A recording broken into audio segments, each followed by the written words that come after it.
Hello guys, আজকে আমরা ধুন্দুলি ফটটা বানাবো। সাথে থাকুন, দেখতে থাকুন।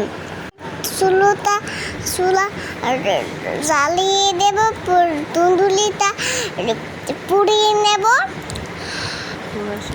পুরো শেষ। এখন আমরা ধুয়ে নেব। চামড়াটা ধোয়া শেষ। এখন আমরা টুকরো করে কেটে নেব। টুকরো করে কাটা শেষ। বেলেন করব।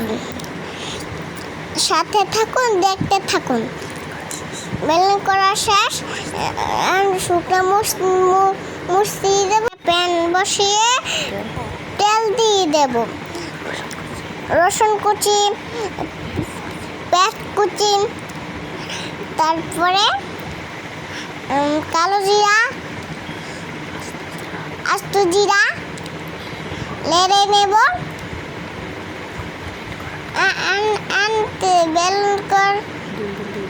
ধুন্দুলি দিয়ে দেব। একটু নাড়া দেব। লবণ দিয়ে দেব স্বাদ মতো। তারপরে একটু ধনিয়া গুঁড়া। তারপর পানিটা শুকিয়ে গেছে, এখন উঠিয়ে নেব। কেমন হয়েছে বন্ধুরা?